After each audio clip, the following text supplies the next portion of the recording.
amalu binniyat wa innama likulli imri'in ma nawa.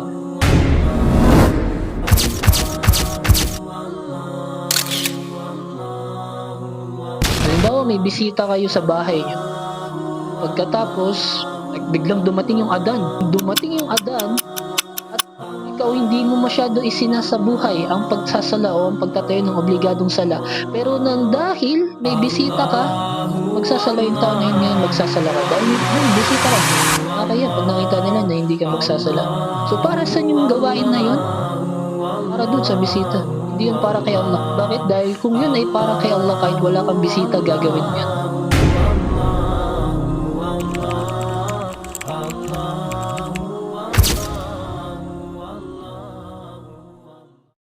أعوذ بالله من الشيطان الرجيم بسم الله والصلاة والسلام على رسول الله وعلى آله وصحبه أجمعين رب اشرح لي صدري ويسر لي أمري واحلل عقدة من لساني يفقهوا قولي.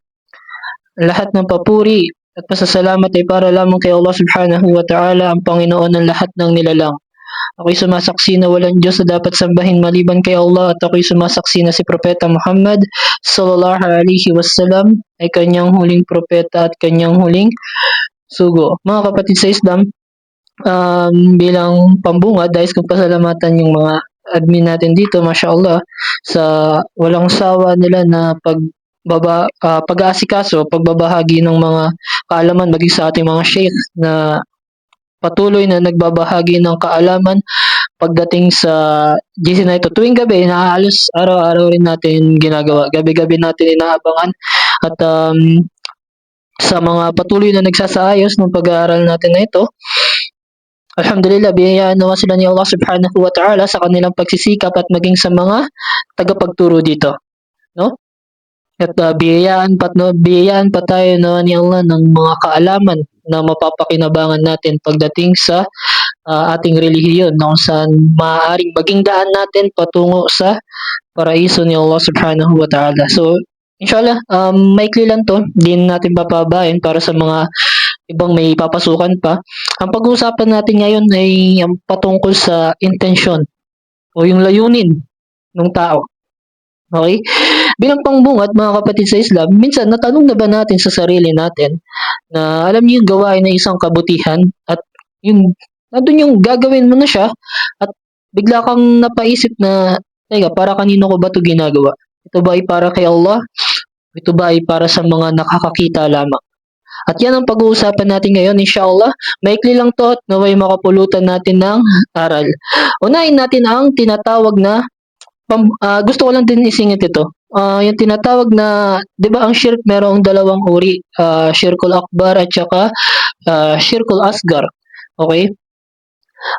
Kabilang sa mga shirkul asgar ay ang tinatawag na riya. Okay? Maliit na shirk, pagtatambal. At kabilang dito ang riya o yung pagpapakitang tao. Subhanallah. Nawawala ng saysay ang mabubuting gawa. Nasisira niya ang nilalaman ng puso at inilalayo ng tao ang sarili niya sa kanyang Panginoon. Okay? Ang taong nagpapakitang tao ay laging nagmamasid sa mga tao, ngunit hindi niya pinapahalagahan ng pagmamasid sa kanya ng kanyang tagapaglikha, o ni Allah subhanahu wa ta'ala. Okay? Ang riya o ang pagpapakitang tao, mula kay Imam Abdul Salam, ang riya ay ang pagpapahayag ng tao sa kanyang ibadah, sa pagsamba na ang hangarin ay makamundong bagay o umani ng papuri mula sa mga tao. So ito tinatawag na riya. At mula din kay Sheikh bin Baz rahimahullah ta'ala, ang pagsasagawa ng isang gawain upang ipakita sa mga tao katulad ng salah, ng pagdarasal na ang hangarin ay upang umani ng papuri mula sa mga tao. Sa makatuwid, ang riya ay ang pagsasagawa ng ibada upang makamit ang papuri mula sa mga tao. Kaya ito ang pag-uusapan natin ngayon, inshallah, mga kapatid sa Islam. Alin ang layunin ng tao, ang intention. Kumbaga, ang intention natin at naway dapat lagi natin itong binabantayan, lalo pagdating sa mga gawain na alam natin na konektado sa ating relihiyon. Okay? Matanong ko lang kung kilala nyo si Dandan. Ha? Si Dandan, lumalabas kapag kabuan ng Ramadan o kahit sa mga ibang araw pa. Andun yung dan sala, dan fasting, dan tahajjud, dan tarawih, dan dikir. Di ba? May mga ganong klaseng uri ng tao. Pero, um, kumbaga, maging maingat tayo mga kapatid sa pananampalatayang Islam sapagkat minsan wala tayong tiwala sa puso natin. Di ba? Kung saan hindi natin alam kung ano ba ang nagiging layunin ng tao sa gawain na yun. Ingatan nawa tayo ni Allah subhanahu wa ta'ala. Sinasabi na hindi kabilang sariya ang pagdarasal ng jamaah o yung kongregasyon o yung pagdadasal ng nag-iisa na nakikita ka ng tao na walang hangarin na pakitang tao. Kabaliktaran sa pananaw ng ilan na walang medyo may pagkukulang sa batas ng pananampalatayang Islam. At sinasabi rin na hindi kabilang sariya ang pagdarasal ng yun yung binanggit natin kanina na jamaah sapagkat ang pagdarasal o ang pagsasala sa masjid ng magkakasama ito ay may gantimpala. Okay? At sinasabi rin na ang yung halimbawa na lamang na nagsasala ka sa kalsada or sa daanan at hindi mo naman intensyon o hindi mo naman layunin na magpakitang tao na ang tanging layunin mo lang ay sumunod sa kautusan ni Allah subhanahu wa ta'ala na hindi magpabaya sa mga ipinag-utos o sa mga itinagubilin niya sa kanyang sa atin sa mga tao. Katulad nung halimbawa na lamang no sala. Dahil bagkus ang sino man ang umiwan ng ibada o ng pagsamba dahil siya ay nangangamba na nakikita ng tao at tinatawag pa rin daw ito na kabilang sariya. Halimbawa na lamang halimbawa na lamang na pinipigilan mo yung sarili mo na magsala dahil kasama mo yung mga katrabaho mo. At iniisip mo na baka sabihin nila na nagpapakitang tao ka lang kaya hindi mo nagagawin ng isang bagay. Yun ay uri pa rin ng pagpapakitang tao. Subhanallah. Kaya marapat na tuparin natin kung ano man ang mga ipinag-uutos sa atin ni Allah subhanahu wa ta'ala nang bukas sa ating loob, sa ating puso, na kung saan wala tayong iniintindi na kung ano man. Sinasabi rin na ang pag-iwan ng gawain dahil sa tao ay kabilang sariya at ang pagsasagawa ng gawain dahil sa tao ay shirk, pagtatambal kay Allah. Okay? So, mga kapatid sa Islam, iligtas na tayo ni Allah subhanahu wa ta'ala sa anumang uri na kung saan maghahatid sa atin o isang daan patungo sa pagpapakitang tao sapagkat sapagkat masasayang kung ano man ang mga pinaghirapan natin. Okay? Mayroong isang hadis ang Rasulullah sallallahu alaihi wasallam sa hadith ni Propeta Muhammad sallallahu alaihi wasallam nasabi rito عن أمير المؤمنين أبي حفص عمر بن الخطاب رضي الله عنه قال سمعت رسول الله صلى الله عليه وسلم يقول إنما الأعمال بالنيات وإنما لكل امرئ ما نوى فمن كانت هجرته إلى الله ورسوله فهجرته إلى الله ورسوله ومن كانت هجرته لدنيا يصيبها أو امرأة ينكحها فهجرته إلى ما هاجر إليه رواه البخاري ومسلم. Sa hadith na ito, actually ito yung number 1 sa hadith na sa 40 hadith ni Imam An-Nawawi. Sabi rito, "An Amirul Mu'minin Abi Hafs Umar ibn al-Khattab radiyallahu anhu qala mula sa pinuno ng mga mananampalataya na si Umar ibn al-Khattab, si Abu Hafs Umar ibn al-Khattab, kalugdan nawa siya ni Allah, na kanyang sinabi, Sami'tu Rasulullah sallallahu alaihi wasallam yaqul. Sabi niya, narinig ko ang mensahero ni Allah, sumakanya nawa ang kapayapaan, na kanyang sinabi. Ano yung sinabi ng mensahero ni Allah? Na narinig ni Umar ibn al-Khattab radiyallahu anhu. Sabi ng Rasulullah sallallahu alaihi wasallam, innamal a'malu binniyat. Ang bawat gawain ng tao ay nakabatay sa layunin. Wa innama likulli imri'in ma nawa.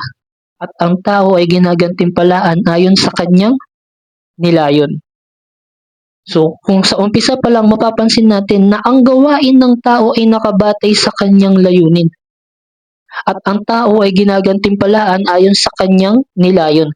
Kaya't sa karugtong ng hadith na ito, faman kanat hijratuhu ilallahi wa rasulihi.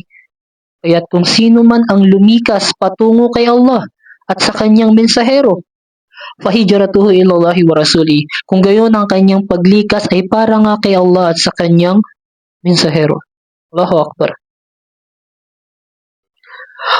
وَمَنْ كَانَتْ هِجْرَتُهُ لِلدُّنْيَا يُصِيبُهَا أَوْ امْرَأَةٍ يَنْكِحُهَا. Kung sino man ang lumikas ng para lamang sa makamundong pakinabang o kaya para sa babaeng nais niya na pakasalan, fahijratuhu ila ma hajara ilay. Kung gayon ang makakamit na kanyang gantimpala ay kung ano ang kanyang nilayon. Kung ganon, ang gantimpala na makukuha niya ay para lamang sa layunin na iyon. Subhanallah. Hindi ba? Kaya't may mga bagay tayo na ginagawa na minsan kung mapapansin natin na halimbawa na lamang na may bisita kayo. Halimbawa may bisita kayo sa bahay niyo. At pagkatapos, biglang dumating yung adan. At nung dumating yung adan, at ikaw hindi mo masyado isinasabuhay ang pagsasala o ang pagtatayo ng obligadong sala. Pero nang dahil may bisita ka at magsasala yung tao na yun ngayon, magsasala ka. Dahil may bisita ka eh. Diba? Nakakaya pag nakita nila na hindi ka magsasala. So para saan yung gawain na yun? Para dun sa bisita. Hindi yun para kay Allah. Bakit? Dahil kung yun ay para kay Allah, kahit wala kang bisita, gagawin mo yan. Huh? Katulad na lamang ng pagtatayo ng sala. Halimbawa na lamang. Yung sala na minsan nabibitawan ng ilan sa ating mga kapatid. Na kung saan sa kadahilanan sa trabaho o anumang bagay na yan. Pero pagkadating sa mga ganitong senaryo, halimbawa may kasama kang Muslim, at bigla kayong nagkasalubong, halimbawa hindi mo naman intensyon na isagawa yung sala, yung pagdarasal, hindi mo intensyon yun, pero nakasalubong mo ngayon yung kapatid mo at niyaya ka. Masya Allah, biyaya sa'yo yun. Kung saan niyaya ka ng kapatid mo para itayo yung sala na hindi mo naman layunin na magsala. At dahil doon napapaalalahanan ng tao na sa gawain na yun ay obligado ni Allah subhanahu wa ta'ala.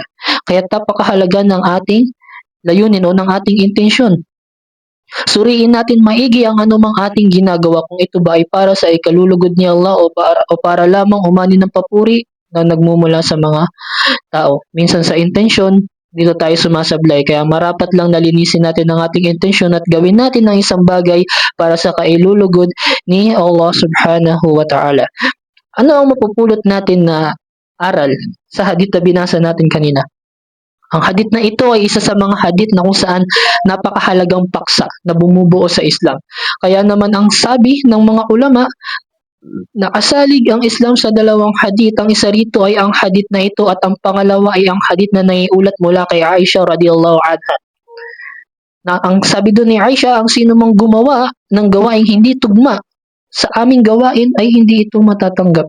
Na konektado, basta ito'y konektado sa ating relihiyon.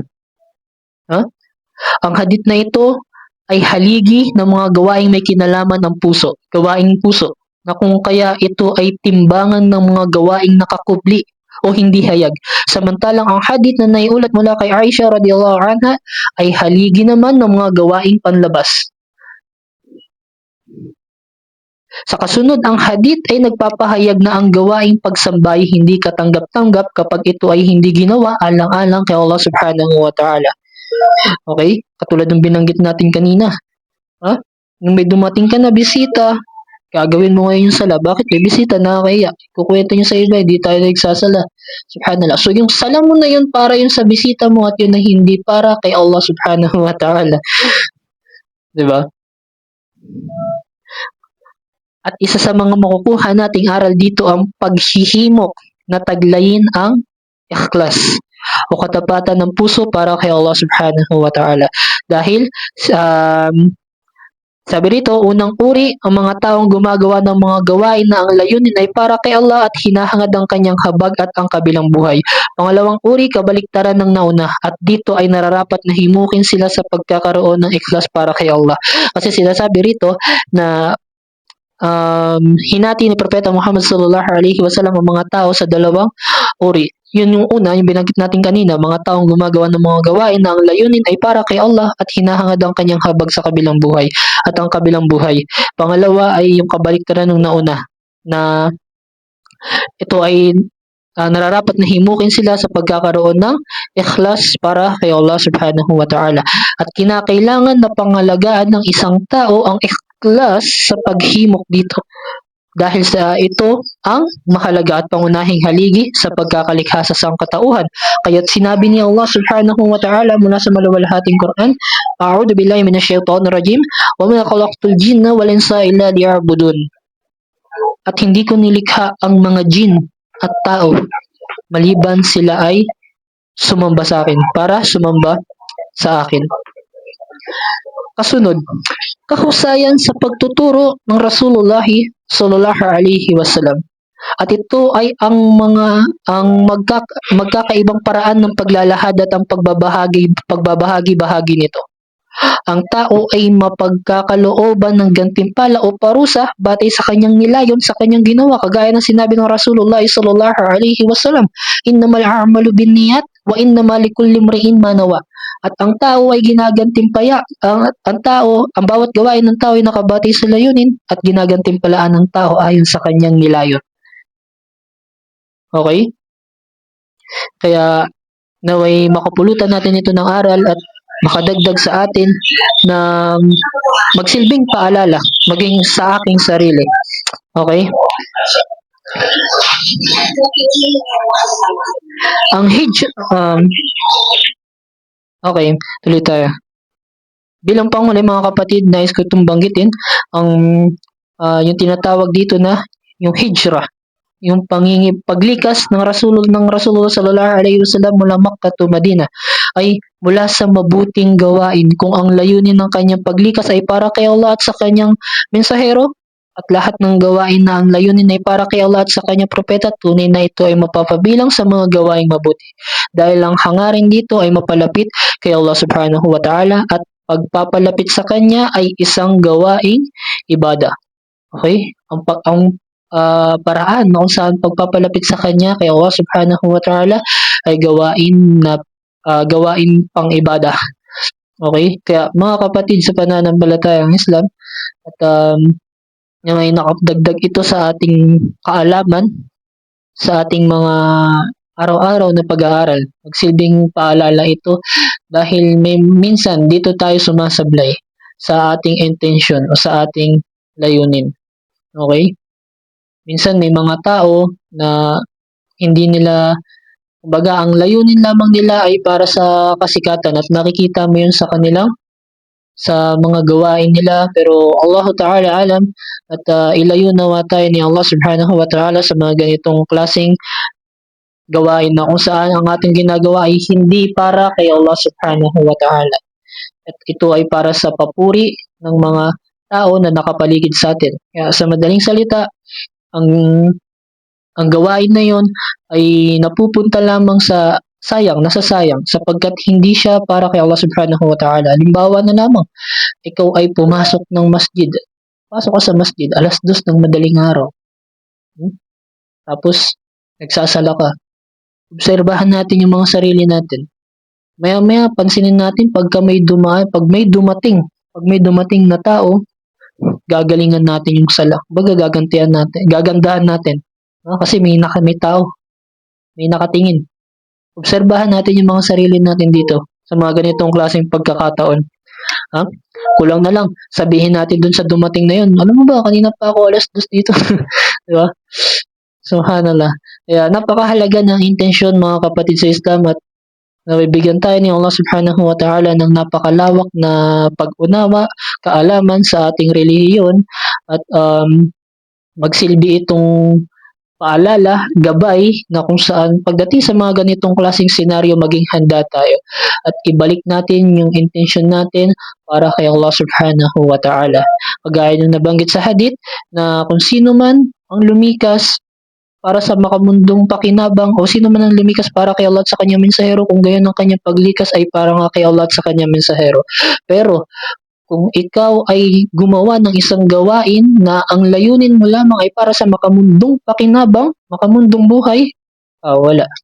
sayang mga kapatid sa pananampalatayang Islam. Kung gayon, ang gantimpala na nakuha natin ay para lamang sa layunin na iyon. So dito tayo mag-ingat at biyayaan naman tayo ni Allah Subhanahu wa Ta'ala at naway nakadagdag ito sa ating mga kaalaman. So yun lamang mga kapatid at dito ako nagtatapos at kung ano man ang mga nasabi ko na may mga pagkakamali o pagkukulang, patawarin niyo at pagpatawad ni Allah Subhanahu wa Ta'ala sa akin. Subhanaka Allahumma wa bihamdik, asyhadu an la ilaha illa anta wa astaghfiruka wa atubu ilaik. Assalamualaikum warahmatullahi wabarakatuh. Waalaikumsalam warahmatullahi wabarakatuh. Barakallahu fiik.